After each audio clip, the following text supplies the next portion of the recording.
There's a movie called Roadhouse from Patrick Swayze. Yeah, of course. Yeah. And he says a really cool line. He says, "Are you a slave to words? And if you are, then you're weak." Yeah. And I was like, that's actually really, really right. It's Yeah. like, if you let words get to you, then you're a slave to that word. Yep. And so I've always told staff, like, don't let those words get to you. It's just words. Kill them with kindness. Yeah, just smile, wave, smile and wave, and that's Smile it. and nod. You're listening to The Restaurant Grind, the podcast of small business restaurateurs. Today we have Jesse Gonzalez. His family's been running Frida's Mexican restaurant since 2012. We're lucky to have him and can't wait to hear his story. So we have been in Memphis since the 1990s. We started off with a Mexican restaurant called Cancun. My dad opened up the first one in 1993 here in Memphis, over there by Overton Square, which is, it used to be called Gonzalez and Gertrude, the original name. Uh-huh. We took over that building and he opened up from there to 98. He had, I think, 14 locations. Wow. 5 or 6 of them in the city. Mm-hmm. He had them in Bartlett. Had he worked in the restaurant business before that? Yeah, Had he so owned restaurants before when that? he came to the United States, he came with nothing. He came working as a dishwasher at Shoney's Yep. in Georgia. Yep. And then he started working at a Mexican restaurant there, Los Reyes, which is the one that's actually to this day opened up in Millington. They have restaurants out there in Georgia. He worked there, and then the dishwasher that was working with him is his partner today. That's awesome. Yeah. That partner had opened up a small restaurant in Chattanooga called Cancun. He told Larry, hey, come work for me. You know, you'll just be a cook, but you're going to be working for me. He said, okay. He started working there. Slowly, the restaurant started getting really well. And then he told him, hey, I want to be a part. And he said, yeah.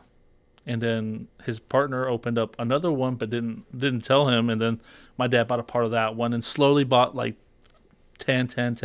By the time you know it, his partner had at least 15, 20 restaurants. Wow. And my dad had only bought like 10% of it. So he had 10% of some of them. He owned a whole restaurant. Yeah, he owned 10% a whole of 10. restaurant, 10% of everything. Yeah, that's right. And then he said, I'm going to go to Memphis. And he's like, no, I don't want you to go out there. You know, I want you to stay here. Yeah. Run my 10 restaurants. Yeah, basically. 10%. And he goes, no, I'm going to do my own thing. And he sold his shares and went to Memphis and opened up. If I'm correct, I think we were the 4th Mexican restaurant in the city. Wow. Because then it was Pancho's, Molly's La Casita. And El Porton. El Porton didn't open up till like 94. Okay. We were there before they were. Okay. I think the other one was Los Reyes on Covington Pike. Oh, probably so, yeah. That was the only ones that were here. Now there's 4,000 of them in Memphis. To be exact, there's about 128 of us. Yeah. That's what I've counted so far. That's units or brands? That's the brands that I've counted from. That's like, about right. Yeah, it's 128 Mexican restaurants in the city. Not including taco trucks or anything like that. You know, I don't like to include the American-made ones. Yeah, because those aren't. That's not. Yeah, like I don't count Taco Bell or Chipotle's. I don't count those because that's totally different. Yeah, you know, those guys tend to be more fast. Get it out there. You know, low quality, high volume. That's Back in '93, you and Eric. How old were y'all then? Did y'all start working in them? So my dad had me. He did make us work. But I was 9 years old. It was he was only making us take chips and salsa. But I wasn't a normal height of a 9-year-old. You know, especially that I'm Hispanic. We're supposed to be short. I'm 6'3" and I'm like pretty tall. So at my age, I looked about the same height as my dad. So he was like, he would always like, hey, you can just come here for a couple hours or just like hang around with him because that was the only way. Did he pay you? Yeah, of course not. I understand that. But my dad I paid you. You had food at home and you got a bed. I paid you. But he was that was the only way to spend time with him because other than that, he was everywhere. 24/7. Yeah, he was in Tupelo because he had another one there. You know, he had one in Covington. He was all around. Yeah, that's awesome. Know? So we would. The only way to catch him was like, hey, we're gonna go see you at downtown. You know, and you're gonna help. You know, and then in '98 he sold everything. Wow.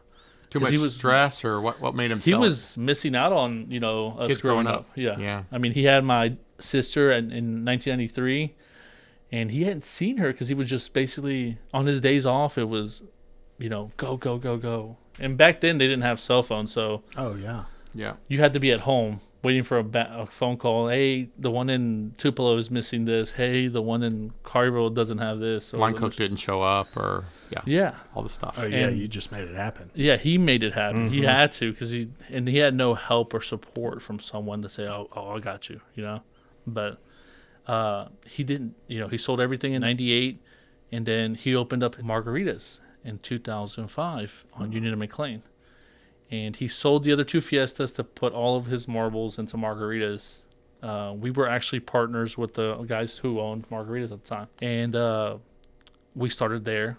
We worked as much as we could, and the hotel sold to somebody else. We were doing fantastic, but the hotel sold to someone else, and we had to find a different location. And then that's where we came up with Happy Mexican, and we started working for them. So we were just basically their managers, their ideas, all the way from 2006 to 2010. We did all of their management, all of their ideas, all of their menus and stuff like that. And then we said, no, now it's our turn. And that's what we came up with the idea of. We had already came up with it in 2008. And we were going to open it. We were just looking for a spot. We just couldn't find anybody. And it's understandable because all the locations that we would look at, they were like, you worked at Happy Mexican. We're assuming that you're going to open up another Happy. I was like, no, this is a different concept. And so they wouldn't let us. They're like, no. Yeah. Back then, commercial properties would be like, really iffy Yeah. of a new concept idea going into their restaurants. If it wasn't something is already working, they were just really. Yeah. Why try something new, right? Yeah. We tried with multiple locations. None of them gave us a chance. That entire building in Midtown was their first chance. Well, the funny thing is that the owner, he had put it up for sale. And so it was an opportunity that we were like, we can't miss out on this. It's an opportunity. This is the only way we're ever going to get a property. Just buy one. Just buy it, you know. Because And- it's huge. That whole upstairs, I've never even been up there. Yeah, it's 6,300 square feet, but we own that entire lot, except that corner right there. But other than that, we're basically the entire owners of that property. That's really cool. And so we took a shot on it, and they said yeah, and we bought it, and now we're sitting here 11 years later, 12 years later now, and we're happy. So in 2012, starting Frida's in Midtown, and then when did y'all see the need for a second and ended up in Collierville? It's so funny, and sorry, but John Isbell, who was the first guy that actually turned us down at the restaurant that's over there on Pompler, because we were looking, it was for lease, and we had gone to him, and he said no, we want it to be a Happy Mexican. Yeah, we want a brand. We want a brand. So we took it as a loss, and we walked away. One day he shows up with his partners and is eating at the restaurant on the patio, and he sees me because I'm dropping off the food, and Jesse, and I was like, yeah, this is Frida's. I was like, yeah, this is the one you turned down. Yeah. Remember was- that percentage rent we talked about? You didn't say yes to? Yeah, you made a big mistake. Yeah. He looked at me and he's like, this is it? I was like, yeah, this is Frida's. This is the one that you said no to a couple of years ago. And right away, I had a phone call the next day. I got a space. Yeah, I got a space. Yeah, he took us to the Collierville Carriage Crossing. I've always loved that mall. I think it's beautiful. Open Big, wide concept, open, yeah, everything. He says, I got these locations to show you, and he showed us all of these locations. And then he showed us where Frida's is at right now, and it used to be like I guess their storage facility for their Christmas ornaments, because they have like these big Christmas balls every year and stuff like that. And I was like, this is beautiful. This is the one. This is it. Is it huge? Yes. It's like 7,000 square feet. And so, but he goes, it's what I can offer you. And it took us 2 years of negotiation of back and forth. Wow. Until they finally said yes. And we were real happy. And to this day now, we're going on 6 years. 6 years there Yeah. in Collierville. 6 years in Collierville. Happy and proud of it. And now starting a new venture. That So is a brand new correct. one. That is correct. So this one is going to be a new concept? Or? This is our first fast casual concept called Guac Fresh Max.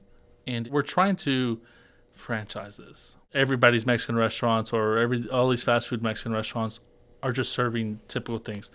I want to serve you Mexican food that you get at a Mexican restaurant fast with good quality. Yeah. I took the motto off of McAllister's and Sunrise Memphis. You know, they have a great model, I think. Perfect. And I was like, but let me do it with Mexican food now. And let's see how that works out. And so we're trying this concept to see how it works out. We're really excited about it. And we just opened up on October 9th. We'll be right back. Business owners, do you have a clear picture of where all your money is? Are your taxes getting taken care of on time?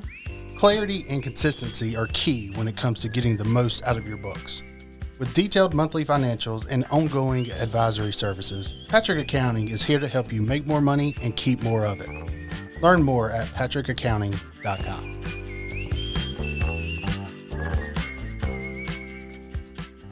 So can you give us a little insight about going from 1 to 2 to 3 and how that's been going? So during the pandemic, you're sitting down, you're trying to run ideas. We've already had this idea for a while. We just didn't want to initiate it yet till we saw when it was right.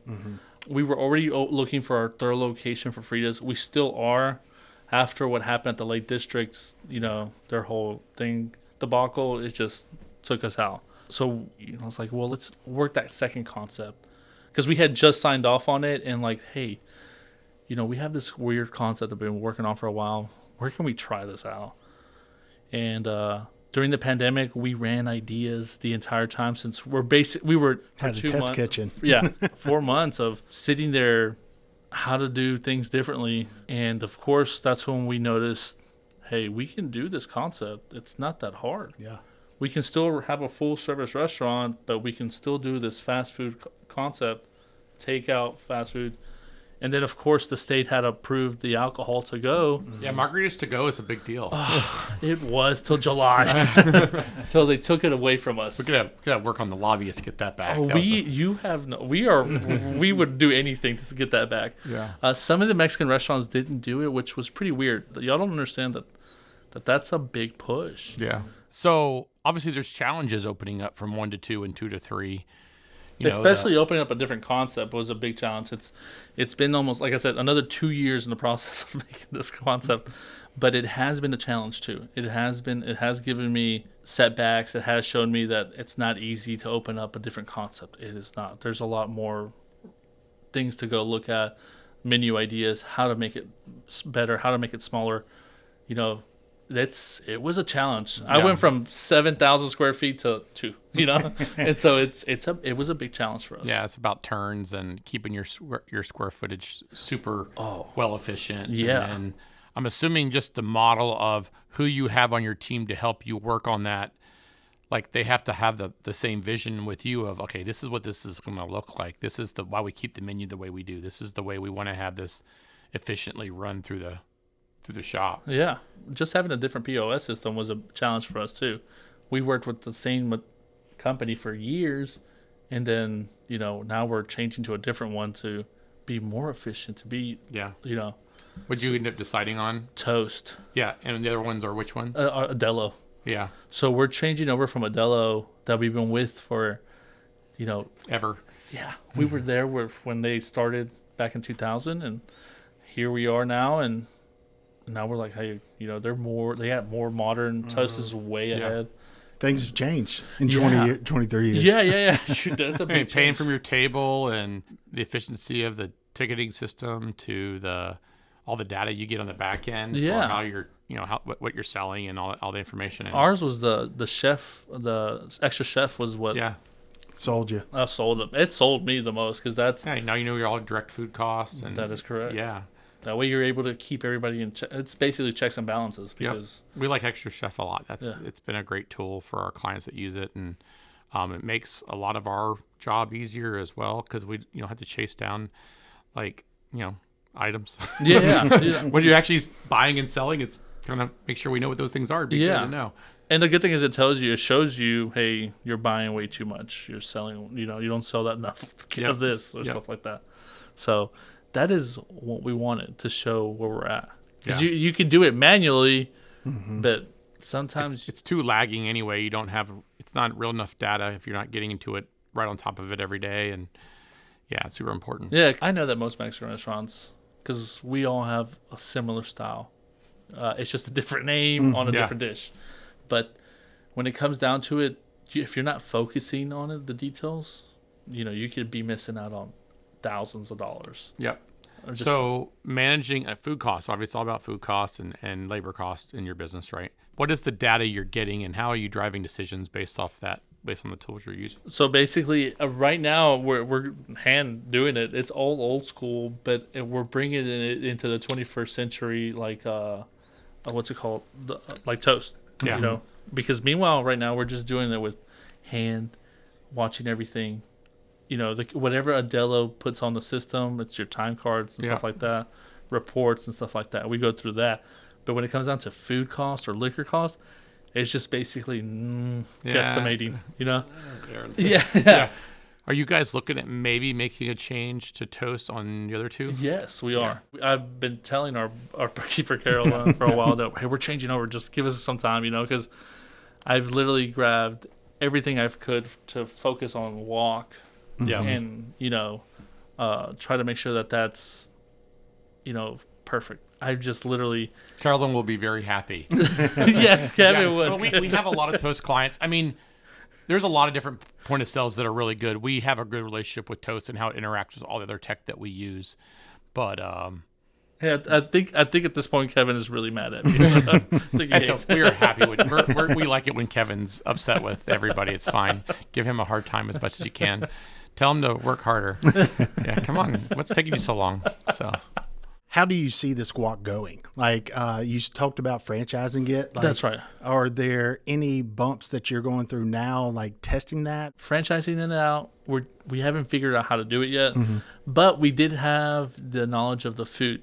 So I know that we were able to work with Cisco and Performance to get that analysis of where we're at, how we're going to do our food cost. We've kept it to that point where it's like, okay, I want to be able to tell when we sell our franchise that, hey, you don't need $500,000 to open these types of restaurants. You don't.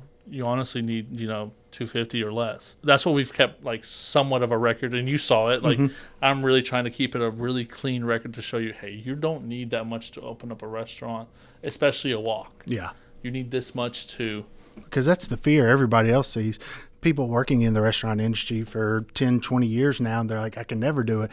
They say it costs $1 million to open one now. So just that fear, it probably stops a lot of people. Yeah. And I understand it stops a lot of people because it's like you're building the ground up, I'm talking about just leasing the building and what you have to build inside of it. Because what we did inside of it was, if y'all saw it previously, you were like, oh my God, this is a restaurant. And then it's like, hey guys, we did everything from plumbing to vendor hoods, everything within this budget. It is possible. In order to franchise, obviously there's it's the factor of processes and getting the model dialed in.